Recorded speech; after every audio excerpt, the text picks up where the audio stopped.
नदियापुर गांव में बसंत नाम का एक नौजवान नाविक रहता था। नदियापुर गांव की सीमा में आने जाने के लिए लोगों को नाव का ही सहारा लेना पड़ता था। बसंत एक सीधा साधा नाविक था। उसके परिवार में उसकी पत्नी और एक बूढ़ी माँ थी। बसंत बेहद गरीब था। बसंत के ऊपर नदियापुर गांव के लगभग सभी लोगों का कर्जा चढ़ा हुआ था। आज बसंत अपनी नाव के पास पहुंचा ही था कि तभी गांव का सेठ धनीराम कुछ लोगों के साथ उसके पास आ धमका। बस बहुत हो गया, अब मामला बर्दाश्त से बाहर होता जा रहा है, समझ गया? पूरे 6 महीने हो गए मुझे बेवकूफ बनाते हुए तुझे। आज मैं अपने पैसे ले जाकर ही रहूंगा, समझा? मुझे कुछ दिनों की मोहलत और दे दो सेठ जी। आप तो जानते ही हो कि इस वक्त धंधा कितना मंदा चल रहा है। अबे तेरा धंधा कोई मंदा नहीं चल रहा। सच तो ये है कि तू मेरे पैसे देना ही नहीं चाहता। नदियापुर गांव में आने के लिए और जाने के लिए नाव का ही सहारा लेना पड़ता है। ऊपर से ये इलाका टूरिस्ट इलाके में भी आता है। सैलानियों की कोई कमी नहीं है यहाँ पर। तेरा धंधा मंदा कैसे बढ़ सकता है बे? सेठ जी, सारे गांव वाले जानते हैं कि मेरी किस्मत कितनी फूटी हुई है। मैं बड़ी मेहनत से पाई पाई इकट्ठा करता हूँ, लेकिन वो पैसे किसी न किसी वजह से मुझसे खर्च हो जाते हैं। बसंत पर सेठ धनीराम बसंत का मजाक उड़ाते हुए अपने लोगों को देखकर बोला, रे सुना तुम लोगों ने? ये बड़ी मेहनत से पाई पाई जोड़कर रकम इकट्ठा करता है और इसे खुद नहीं पता कि इसके पैसे कहाँ खर्च हो जाते हैं बे? इतना कहकर धनीराम गुस्से से बसंत की ओर देखकर बोला, ये क्यों नहीं कहता कि तू एक नंबर का अय्याश है? सारे पैसे अय्याशी में खर्च कर देता है। बेवकूफ आदमी, तुझे कोई और नहीं मिला बेवकूफ बनाने के लिए, है बे? नहीं नहीं, ऐसा मत कहिए सेठ जी। नदियापुर के सारे लोग जानते हैं कि मैं कितना शरीफ हूँ। मेरे घर में मेरी पत्नी और मेरी बूढ़ी माँ रहती है। मैंने तुझसे ये नहीं पूछा कि तेरे घर में कौन कौन रहता है, समझ गया? अरे तेरे घर में तेरी बूढ़ी माँ रहे या तेरी पत्नी, मुझे इससे क्या? मुझे तो बस मेरे पैसे से मतलब है। और रहा सवाल तेरे शरीफ होने का, अरे तूने तो सारे गांव से कर्जा ले रखा है और जहां तक मुझे जानकारी है तूने किसी के पैसे नहीं चुकाए। मुझे थोड़ी सी मोहलत और दे दीजिए सेठ जी। मैं वादा करता हूँ कि मैं आपकी एक एक पाई चुका दूंगा। ठीक है, लेकिन इस बार मैं तुझे 10 दिन से ज्यादा की मोहलत नहीं दे सकता। 10 दिन के अंदर अंदर अगर मुझे मेरे पैसे नहीं मिले ना, तो मैं तेरा मकान तुझसे छीन कर तुझे धक्के देकर तेरे मकान से बाहर निकाल दूंगा। समझ में आ गई? इतना कहकर धनीराम वहाँ से चला गया और बसंत अपना मुंह लटकाते हुए अपने काम पर लग गया। शाम को थका हारा बसंत जैसे ही अपने घर पर पहुँचा, उसकी पत्नी बोली, आ गए सेठ जी घर पर। आपके पीछे बहुत सारे मेहमान आपको पूछते हुए आए थे। उन्होंने आपका काफी देर तक इंतजार किया और बेचारे इंतजार करके बहुत थक गए। अभी कुछ देर पहले ही गए हैं। झुमकी, मैं जानता हूँ कि तुम किनकी बात कर रही हो। जब तुम सारी बातें जानते ही हो तो फिर उन सबके कर्जे क्यों नहीं चुका देते? तुम अच्छी तरह से जानती हो झुमकी, पिछले कुछ सालों से मेरे साथ क्या हो रहा है। मैं जब भी कुछ पैसे जमा करता हूँ वो किसी न किसी तरह से खर्च हो जाते हैं। पिछली बार माँ का पैर टूट गया था, उसके इलाज में कितने पैसे खर्च हो गए। उसके बाद चोट लगने से तुम्हारी पसली फ्रैक्चर हो गई थी, उसके इलाज पर कितने पैसे खर्च हो गए। मैं तुम्हारी बातों को समझती हूँ, लेकिन गांव वाले इस बात को नहीं समझते। उन्हें तो बस अपने पैसों से मतलब है और आखिरकार वो तुमसे कब तक पैसे नहीं मांगेंगे। गांव का मुखिया धमकी देकर गया है, अगर तुमने गांव वालों के पैसे नहीं दिए तो वो तुम्हारी नाव छीन लेगा। और सेठ धनीराम मुझे धमकी देकर गया है कि अगर 10 दिन के अंदर मैंने उसके पैसे नहीं दिए तो वो मुझसे मेरा मकान छीन लेगा।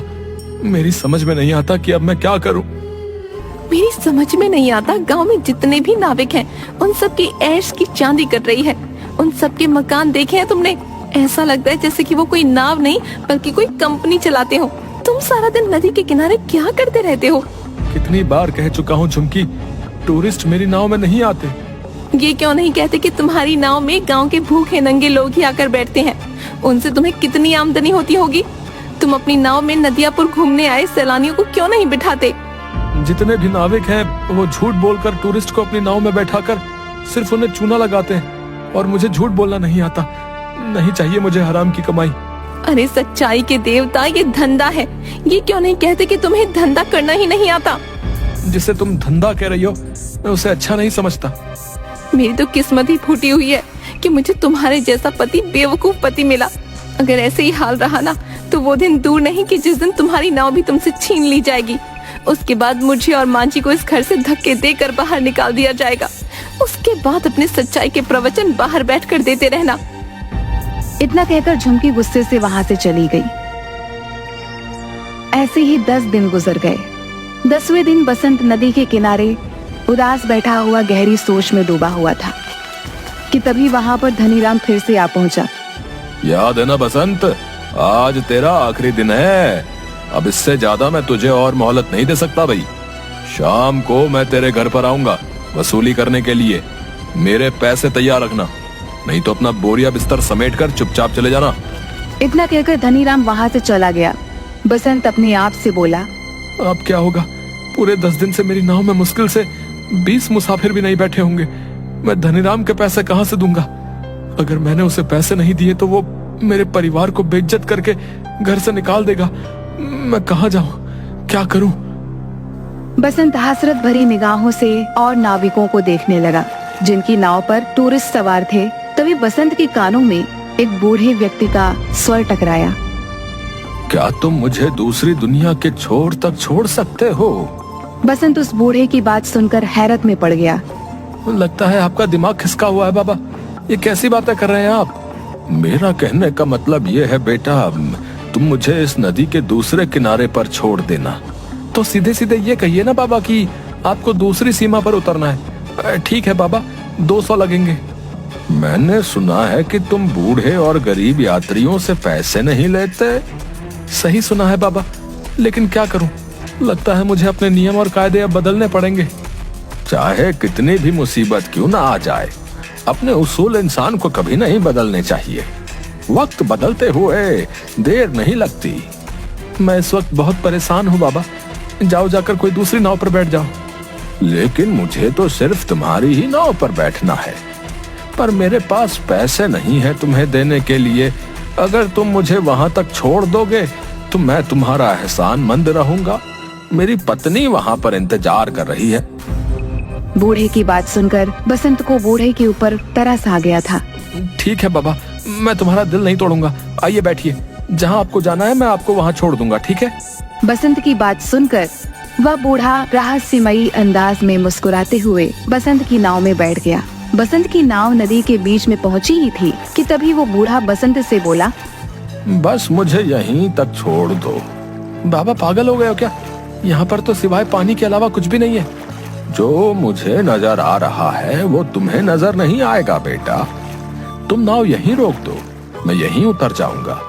बाबा तुम डूब जाओगे, पानी बहुत गहरा है। मगर बूढ़े ने बसंत की बात नहीं सुनी और नदी में कूद गया।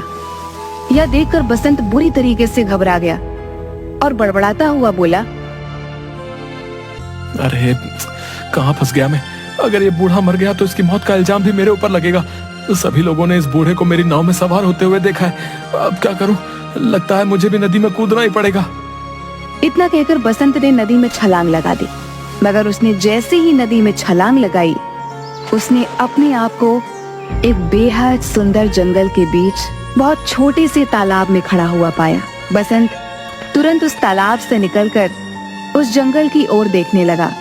तभी उसके कानों में एक भारी आवाज टकराई।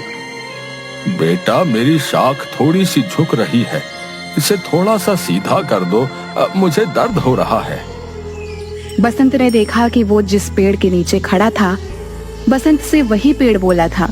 बसंत डर गया। डरो मत, अगर तुम मेरा ये काम करोगे तो मैं तुम्हें आगे का रास्ता बता दूंगा। बसंत ने डरते डरते उस पेड़ की शाख ऊंची कर दी। तभी अचानक बसंत के सामने एक बेहद सुंदर सोने की सड़क बन गई। घबराओ मत, तुमने मेरी मदद की है, इस वजह से ही तुम्हारे लिए ये सोने की सड़क मैंने बना दी है। तुम यहाँ से सीधे राजमहल तक पहुँच जाओगे। लेकिन ये कौन सी जगह भाई? कुछ देर बाद तुम्हें पता लग जाएगा। तुम जिस रास्ते से यहाँ पर आए हो वो रास्ता सिर्फ शाही लोगों के लिए खुलता है। तुम जरूर कोई खास हो। कुछ दूर चलकर बसंत की नजर एक पेड़ पर गई, जहाँ पर लाल लाल सेब लटक रहे थे। अचानक एक सेब बसंत की ओर देखकर बोला, देख क्या रहे हो? अगर तुम्हें भूख लगी है तो मुझे खा लो। अरे वाह, ये मैं कहाँ आ गया? वो बूढ़ा जरूर कोई मायावी व्यक्ति था। नहीं नहीं, मैं जहाँ पर रहता हूँ वहाँ पर बोलने वाले फल नहीं होते। अगर वो बोलते तो हम बिल्कुल नहीं खाते। तुम वाकई बहुत दयालु लगते हो। तुम्हारा इस जादुई नगरी में स्वागत है। इस सोने की सड़क पर सीधे चले जाओ। कुछ ही देर में तुम महल तक पहुंच जाओगे।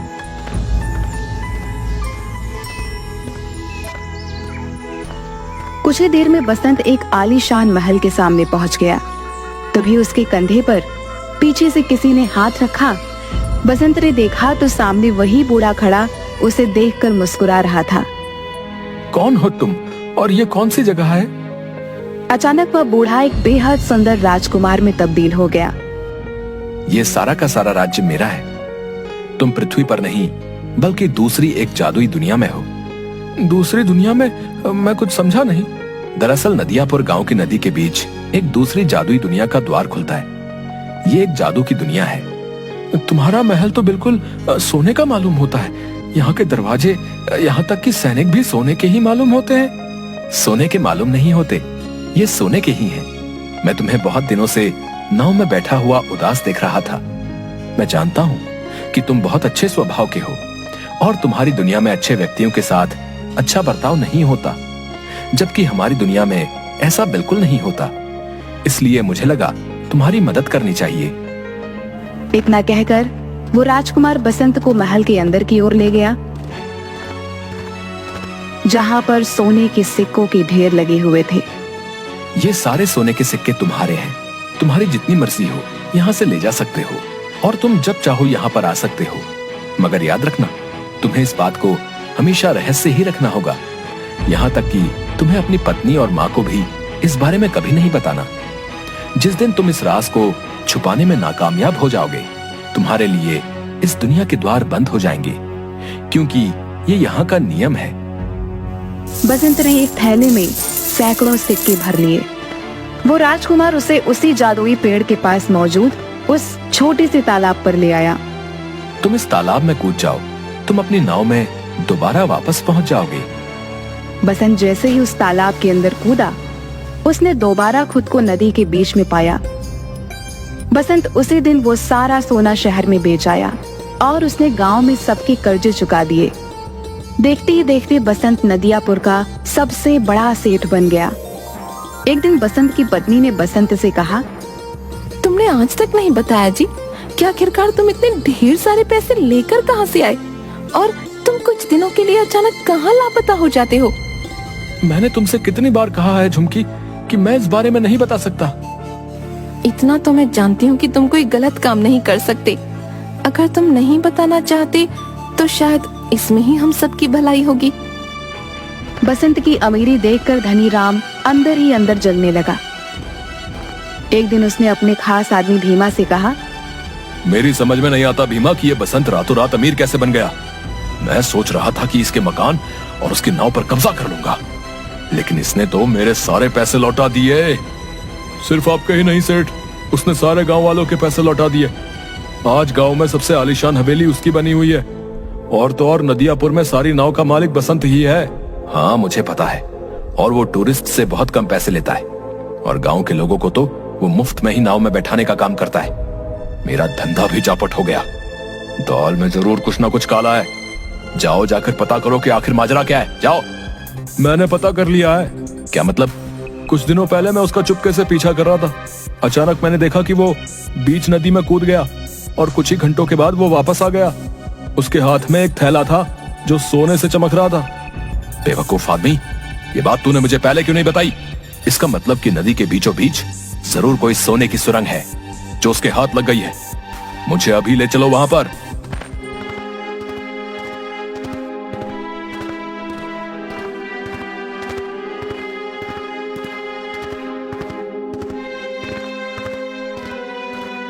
कुछ ही देर में सिर्फ धनी राम और भीमा नदी के बीच पहुंच गए। क्या तुम्हें यकीन है भीमा की बसंत यहीं कूदा था? जी, मैंने उसे ठीक इसी जगह छलांग लगाते हुए देखा था। तो फिर देर किस बात की है भीमा? चलो अब हम दोनों साथ साथ कूदकर उस सोने की सुरंग में पहुंच जाते हैं और सारा का सारा सोना आज ही निकाल लेते हैं। आपने तो मेरे मुंह की बात छीन ली। इतना कहकर वह दोनों नदी में कूद गए। अचानक बहुत तेज एक पानी की लहर आई। भीमा और धनीराम डूबकर मर गए। बसंत ने आज तक उस रहस्यमयी कहानी के बारे में किसी को नहीं बताया था।